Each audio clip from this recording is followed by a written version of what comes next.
All right, let's move on to the final one. This one's not quite as serious. It's kind of interesting though.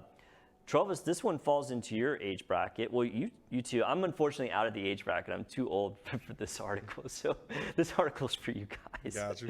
So there was a paper that came out just recently in the Journal of the American College of Cardiology, and it was talking about young adults. So that would be like the 20 to 40 range. Because like in the past, it wasn't always thought of that, hey, I need to test or treat a young adult for either high cholesterol or high blood pressure. Okay. It wasn't, and I'm not like a primary care doctor, so I'm just kind of giving the general feel. And also from reading the article, it kind of said that okay, we haven't been testing young people for these things. We haven't really been treating them because the belief was that things like high blood pressure and high cholesterol are only a risk as you get older, right? Because it's old people that have heart attacks, old people that have strokes for the most part. Yeah, but it's from learned behaviors that they learn as a young adult while they have those issues. Yeah, I mean, that's absolutely true. So so this study was pretty interesting.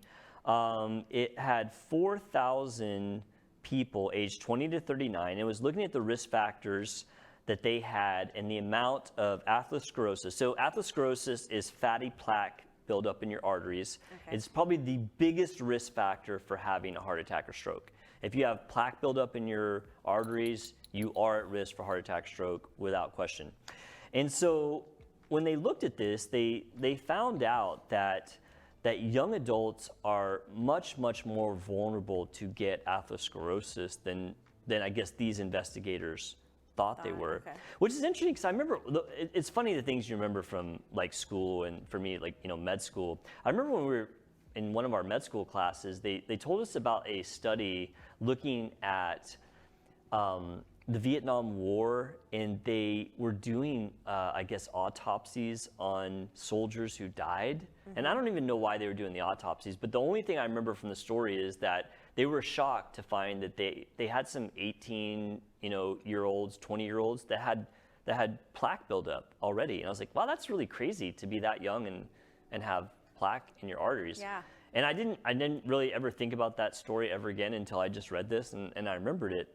And so the study basically said that young people, 20 to 40, are much more vulnerable to plaque buildup from high cholesterol and high blood pressure than we thought. Okay. And also more importantly is that if you get that plaque buildup, it's actually possible you can reverse it if you change your lifestyle. Right. And it happens more when you're young versus old. Mm-hmm. So like if you're 75 years old and your arteries are just chock full of, you know, cholesterol plaques or atherosclerosis, you're not going to really be able to reverse that. You're going to have to do surgery to take out the plaque or get one of those, yeah, like an implant of some sort. Yeah, right. Like, you know, protect yourself somehow from having a heart attack or stroke. But young people, it was showed in this study, can actually reverse atherosclerosis if they treat their high cholesterol and high blood pressure. And so, you know, the kind of the take-home study of this, and you know, and this is going out to young people who are literally the worst about going to the doctor. I mean, I'm even really bad about that myself. Yes. But you know, I mean, if you're conscientious about your health, and you know you want to do everything possible to, you know, live a long, healthy life, then this news is kind of important. That if you do have high blood pressure, if you do have high cholesterol, it really is very important that you start treating it now and not when you're like my age. Yeah. Yep. And so I know we've talked about cholesterol in the past, but I just want to briefly kind of go over, well, this is cholesterol and hypertension, you know, how to make those better. Mm-hmm. And so a lot of them are very simple, like exercise, right? If you exercise, your LDL, which is bad cholesterol, goes down, and your HDL, which is your good cholesterol, which actually pulls fat out of your arteries, goes up. So exercise is good. Smoking, avoiding smoking is really important. Smoking is very, very bad for your blood pressure. It's bad for your arteries. It causes them to constrict. It causes them it's the worst, yeah. Yeah, smoking's really bad for you. I mean, I'm one of those people where I'm not gonna like chide people about things they do. You know, I'm just kind of like a live and let live kind of guy. Mm-hmm. But like smoking is super bad for you. Like if you're smoking, you're seriously impairing your health. Yeah. Decreasing refined sugar intake has been shown to help with cholesterol and hypertension. Decreasing saturated fat intake, I think we've talked about that. We've been doing this show so long Fast now. It's food. like every time we do a topic, it's like, oh, we talked about that. Facts. Limiting your alcohol intake. Yeah, I know, right? Dun, da, da, da. You know, you want to be sparing with alcohol because a little bit of alcohol has been shown to potentially be beneficial to your heart, but there's like a quick reversal in that when you drink a lot, either a lot frequency or amount at one time. Stress management's important, you know, making sure that you're not overly stressed. Weight maintenance. You know, people that are heavier are more prone to have high blood pressure and high cholesterol. And lastly, the thing that you can do, which, you know, not everyone wants to do, is take medication. Yeah. It was funny, when I was in residency, there was a guy who was a really smart dude, and I guess we were, like in our 20s at that point. I was 27, 28. And he was taking Lipitor, which is the HMG code, what do they call it? Statin drugs. And I was like, dude, why are you taking that? And he's like, well, there's studies out there that show that if your cholesterol is low, even when you're younger, that it's better for your health. And I'm like, interesting.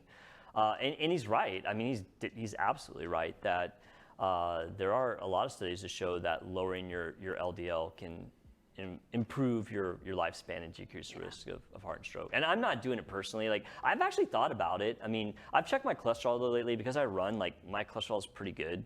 You know, I mean, it wasn't great a couple years ago, and I was kind of taking off because of COVID, but mine's actually pretty good. So I haven't actually started a statin drug, but I've thought about it. Yeah. You know, my family is like riddled with I remember you telling me that. cardiovascular disease. You should and honestly stuff. like go. Do you ever go to the doctor? Yeah. Okay. Well, girls go to the doctor more. I mean, Well, you have to go right, to the lady doctor. But, like yeah, every but like year. they're not checking your blood work, are they? Or are they? They can. Okay. If they'll ask if you want to do Oh, blood do work they? and stuff. Yeah. Oh. Because Yeah. a lot of girls treat their OBGYNs like Primary care doctors, yeah. But yeah, I have blood pressure. High blood pressure runs in my family. I have naturally high blood pressure. My oldest sister does too. I think she takes high blood pressure medicine. I bet your cholesterol is great though, because you exercise so much. I'm sure it is, but like, Yeah. I think it's my inability to, I think I have high blood pressure because I have so much, like, I stress myself Stress out. related? Could be. I mean, stress Yeah. 100% can raise your blood pressure. Yeah, because Yeah. I had to take high blood pressure medicine when Avery was like 2 and I was trying to go back to school. Yeah. I had to take Really? blood pressure medicine, My- for like a month. Yeah, my because wife had to take it doctor for made a me. while, and then I think she quit. I don't know, I can't remember. She was taking, it made her really sick, so she quit taking it. I didn't want to take it because I was like, I don't want my body to depend on this. Like, I wanna know, fix right? it You don't want to be myself. dependent on medications, but at some point, like Yeah. you may have to, just Yeah, I'm like, I wonder if I should just take anxiety medicine. If that would be better. But speaking of military, whenever my ex-husband came back from Afghanistan, he had been eating so much saturated food because they were eating like food that was dropped from like helicopters that was frozen, like stuff that's like super like pretty much just like eating fast food or like TV right. dinners all Lose the time. cholesterol through the roof. Yeah, and eating MREs. MRE. Yeah. And Meal ready to eat. his cholesterol and blood pressure was so bad. Really? And I had to make sure that we never, like, I made sure like all of our food was like fresh or like frozen vegetables. So like I stopped buying canned food. We never ate fast food ever. Wow. And I made it go down. Nice. Good for you. But like his was like girl. out of control. Good work. Yeah. Because I remember like I was reading like going to the grocery store, reading the back of cans. Yeah. For vegetables. I mean, it's important. Like, Super high sodium level. Yeah, we and talked that's about really that. bad for your blood pressure. yeah, certain foods are definitely better for you, and certain ones are definitely worse. Stuff that lasts a really long time. Right. All the preservatives it's and bad stuff. for you. Yeah. Fresh food's always So- better, but it's yeah. more expensive though. Is the problem. Yeah. Yeah. I mean, that's an issue too. It's like eating healthy can be expensive. Mm-hmm. But all right, young people, I'm looking at you two. Take care of yourselves. Nah, facts. And I have it's double for me. I should be As doing I'm all about to go to a Christmas party tomorrow where there will not be any alcohol at all. Oh, not at all. I went to one last Or week. There was anything none. with saturated fat. But you, like he said, you work out so much that I'm sure it like balances out. Yeah, I think Sarah. I'm sure you're probably good. Every time I go to the doctor, my doctor's like, your blood pressure, do you just It could go be to the- white coat syndrome too. Like some people Yeah, actually. that's what they said. Yeah. They're like, Right. it's because you just stress yourself Right. out for no reason. That's And I was definitely like, a thing. So. Okay. All right. All right, everybody. Thank you guys so much for joining us. Please hit that like and subscribe button. Leave us a comment. We want to hear from you. We'll see you next week on Nip Talk.